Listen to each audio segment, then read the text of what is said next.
This is lesson 3 of module 2, working with monogame. We are working on creating a space shooter kind of game. Maybe not like an asteroids, but like a top down. You're going to have the spaceship shooting forwards with enemies coming towards you. So, objectives, creating the player class, and then we need to discuss what does the player have and what does the player do. We know it's going to move, we know it's going to shoot, we know we've got to do quite a few things before we get that going. But what would be good is just to start off by constructing what the player, what's the bare minimum that we need to add some controls. So we're probably going to look at controls and stuff in the game. Okay. So just picking up from where we left off. We had created the Sprite class, which defines what a Sprite has, what does it do. So we're just telling them it's going to load content, it's going to do the draw stuff. So the idea is we're going to give the player the Sprite object and then be able to run those methods and hopefully handle things a lot easier, hopefully. So let's just look at how this is done. Let's add a new class. Let's call this one player, because that's going to be our player class, nice and simple. Added the player class in. Right, so what does, well, let's start off with the constructor. Public player, come on, player, open, close, and put the body in. Done. Right, so what does the player have? The player has a sprite. It has a sprite, yes it does. So sprite equals new sprite, and we need to put in a file name. And oh, notice I have actually missed something. Well done for whoever spotted that. I imagine. Well, I hope you spotted that. Every time I'm creating a new class, if I want to use like the content, the graphics, the input, things like that, we need to make sure that we put them all in there. Put them on the top there. Right, so sprite equals new sprite, and it needs a string for the file name. Okay. What we'll do then is let's try it this way. Okay, leave that in there. But we don't need to construct that in there. Instead, we could actually. I'll tell you what. Yeah, so we'll leave it like that. Just for now. Then, if I go into the game class, this is just me thinking out loud. Let's add a player into it. Player. Then load content, we'll do player equals new player, open brackets. It's asking for a sprite, new sprite. Ah yes, that's exactly what I needed. Right, I'm going to go into the sprite class and just change the name of this one to start position so we understand what's going on. So we're going to use this as the start position of the object. Yes. So player equals new player. It's going to have a new sprite in there. It'll be player sprite, and the new start position will be, let's put him near the bottom, somewhere in the middle. Just guessing for now. Let's put him in there. Okay.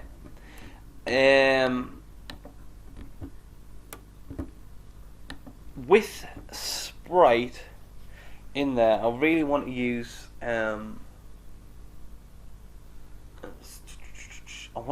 its draw method in there. So let's think. Let's create a new method that we're going to use to draw stuff with. So draw player. Just leave it like that for now. And we're going to use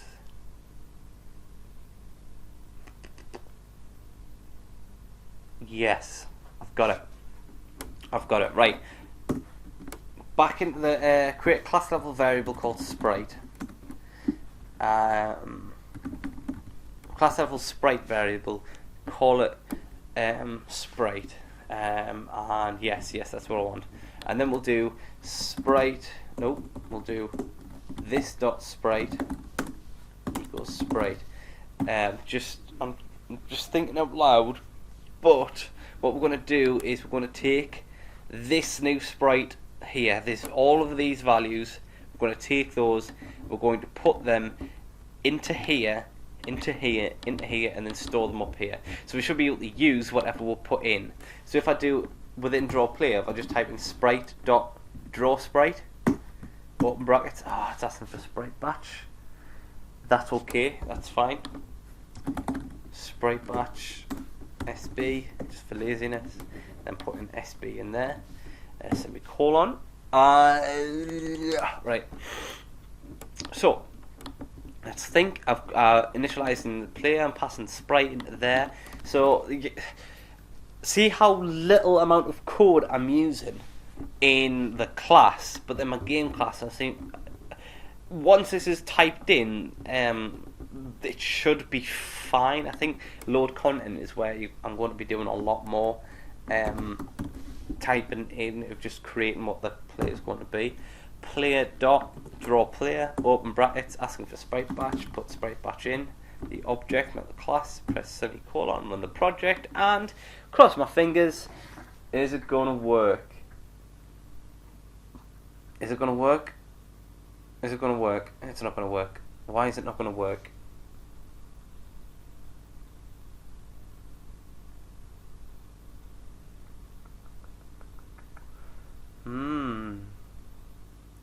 Still loading. There we go. Right, what happened?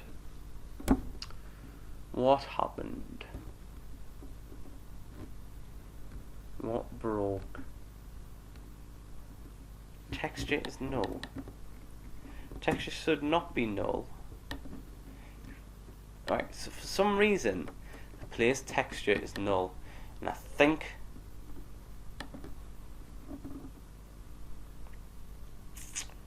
I know why. Is it because player dot I need a load content method in, that's why. So I've got one going on here, but I'm not telling it ever to run this. I want to run that when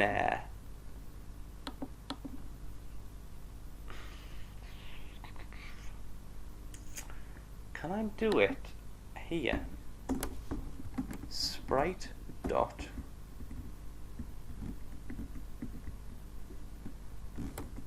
load sprite content. Can I do it there, do you reckon? What do you think, yes or no?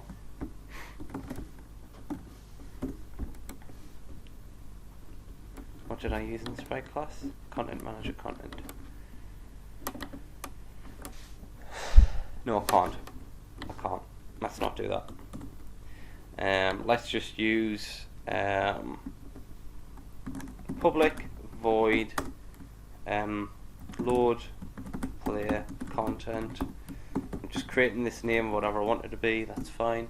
And then in load player content I need content manager content, and let's do sprite dot load sprite content.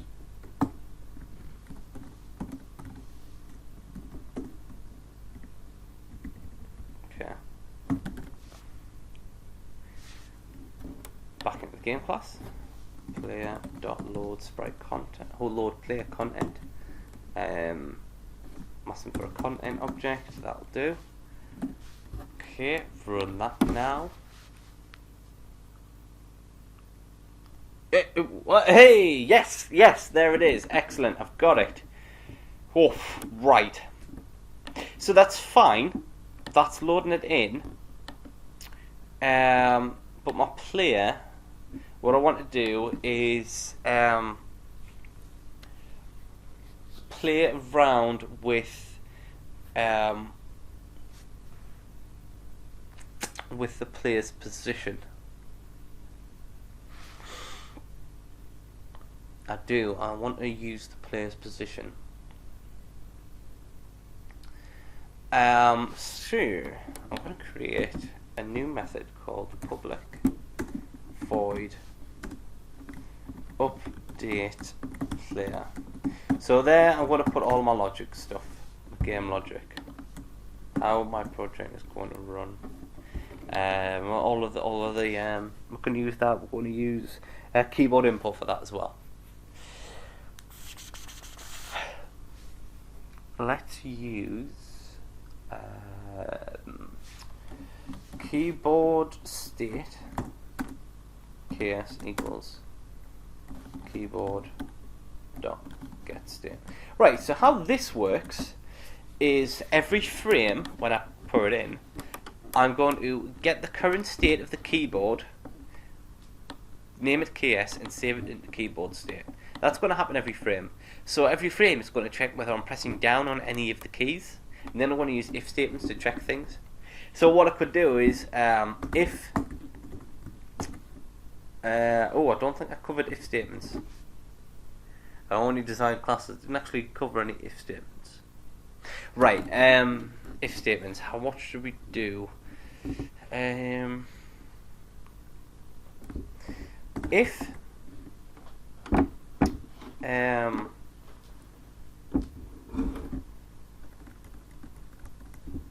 okay. I mean, it's doing it in a new console project. Let's demonstrate this. If statements. Add. I'm going to add a new project. Do not do this. Do not do this if you're following along. I'm just creating a sample just so I can look at demonstrating ifs. Code demonstration. If statements are very simple, or fairly simple, I should say. It will always return true or false, and it checks to see if something is true or false. Do this action. So let's do. I'm going to create two integers. Int a equals 1. Int b equals 2. Right. Then in my if statement, I'm going to check to see if a is equal to b.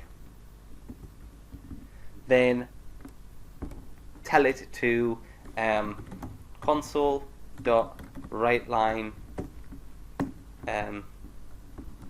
a is the same as b. As you can tell, it's not, because they are not the same. So if I run this fella,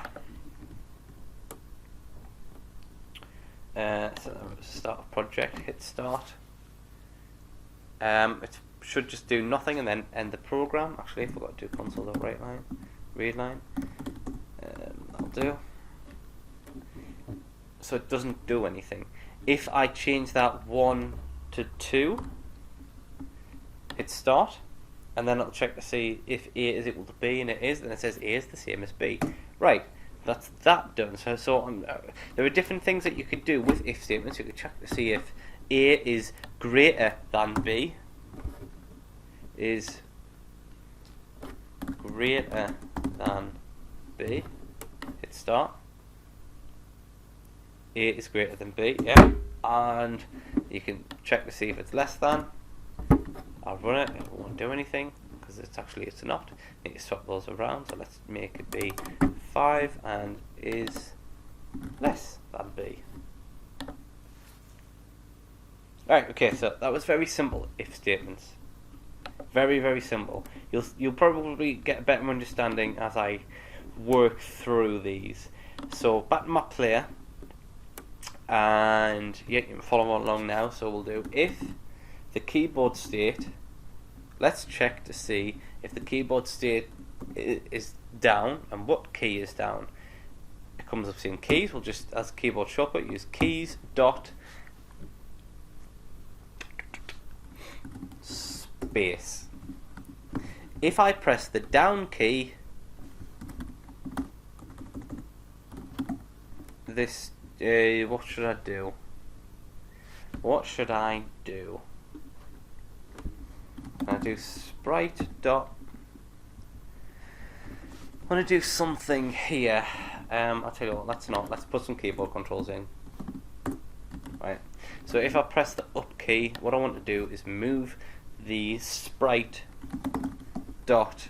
Yeah, I want to move the player's sprite component up, but I can't access sprite.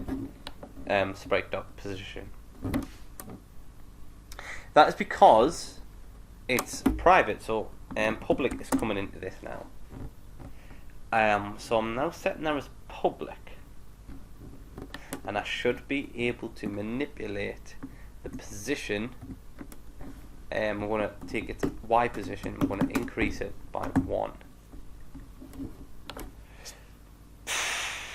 This is a bit tough one. Let's have a look what happens. Hitting up key, we're not doing anything. That's why. So in programming, you might have already noticed, or I might have already said, I can create a method just like that, but it's not going to do anything unless I tell it to do anything in the game class. So I've got load content, unload content in game. The update method. I want to use player dot update player. Run that method in there. Run it now. Deal like that. Am I going to press up? And it works. Right. So it's going the wrong direction. That is because when you increase it by 1, you are making the value move down. So if 0, 0 is the top left hand corner and I add 1 to it, then I'm adding making it move further down. So Y is actually going to be -1.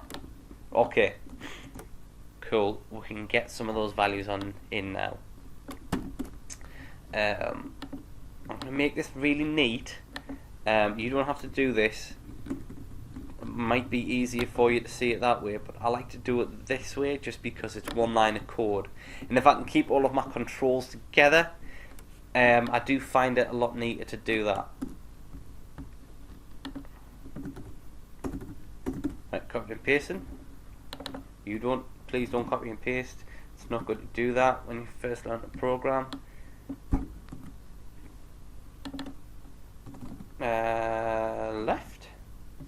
Left key, and let's do .x, and so if it's going left, it should be minusing, and it should be plussing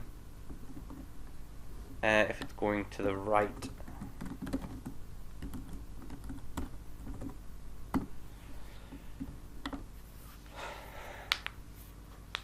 Oh, fingers are killing.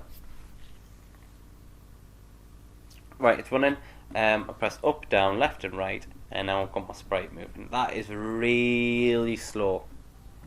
That is really slow. That's because I'm only minusing and adding 1. I could change that to 5. But what I would like to do instead is use a variable. We're going to add, let's add a float called speed. And we're going to increase it by speed on here. Yeah, like that. So we're using a variable this time.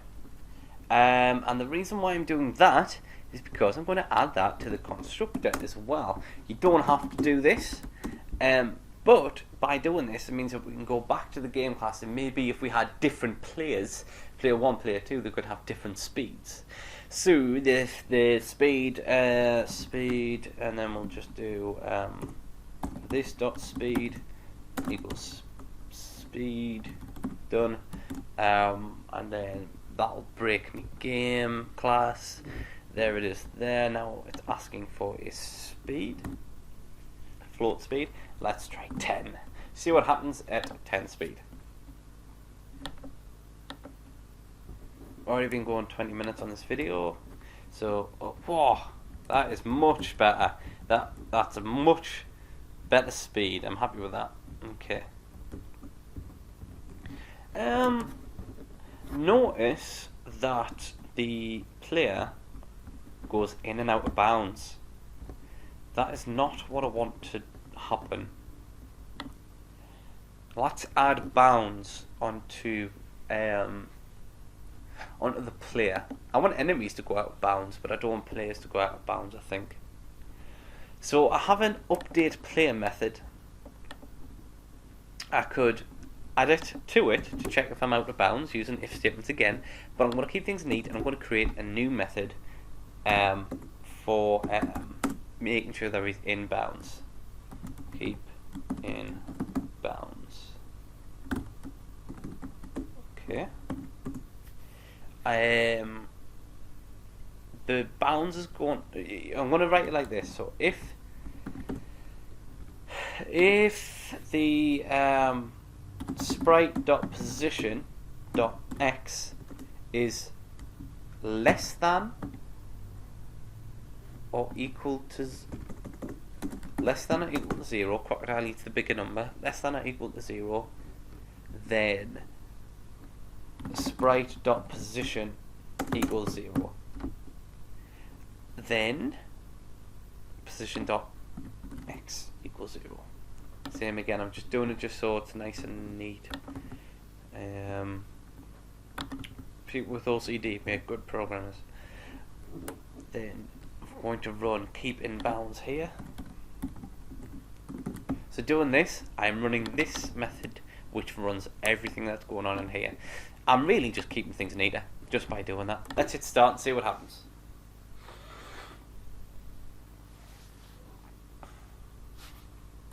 Up and down, and if I move him left, it won't go any more left. That's perfect. It can still go up and down. So I'm just going to finish off the rest of that code there. Copy and paste. We're going to do the top of the screen next. Changing that to Y. Changing that to Y. So that's the top of the screen. What about the width of the screen? So this is a bit funky.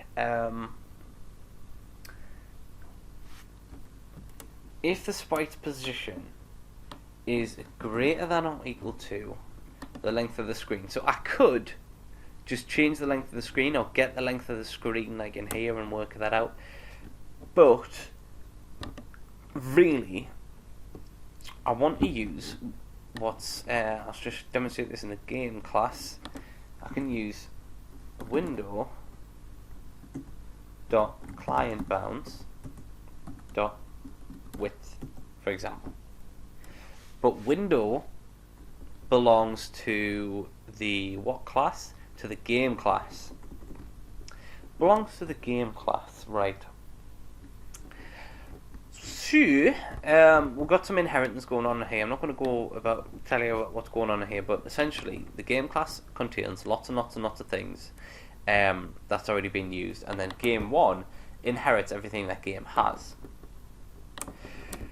So in my client bounds, I should be able to type in game 1, give it a into here. So I'm going to pass in game 1 into here, and I'm going to use, if the sprite's position is greater than game 1, the object dot window dot client bounds dot width, then set x as window game 1 dot window dot client bounds dot height.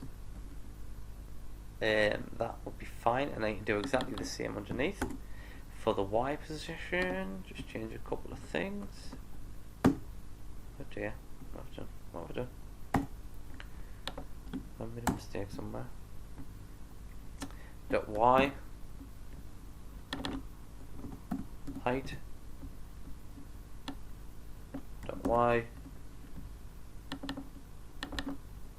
That should have been width. That should have been width. Please check that over there. So that's checking that right. So now client bounds is asking for a game 1 object. Sure, I think we're going to have to put the same in the game one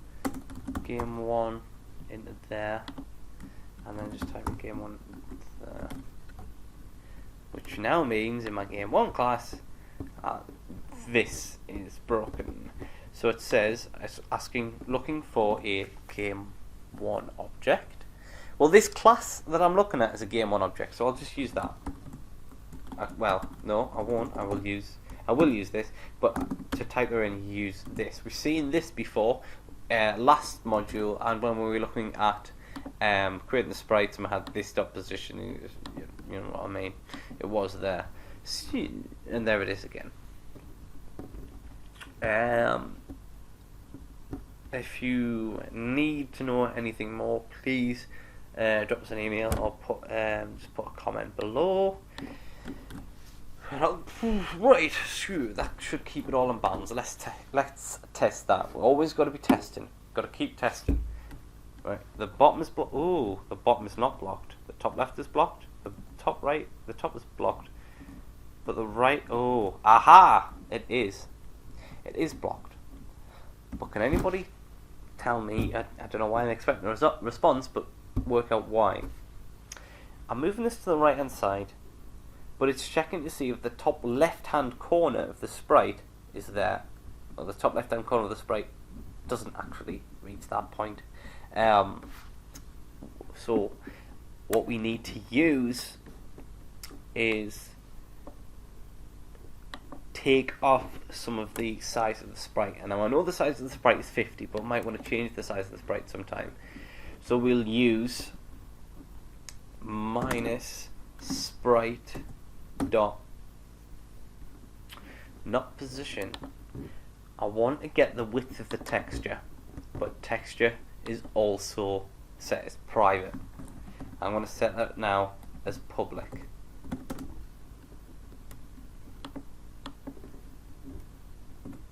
Dot texture dot width, yes, and again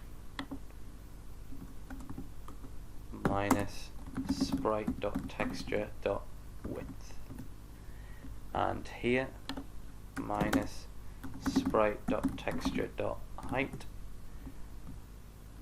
minus sprite dot texture dot height. Run the program.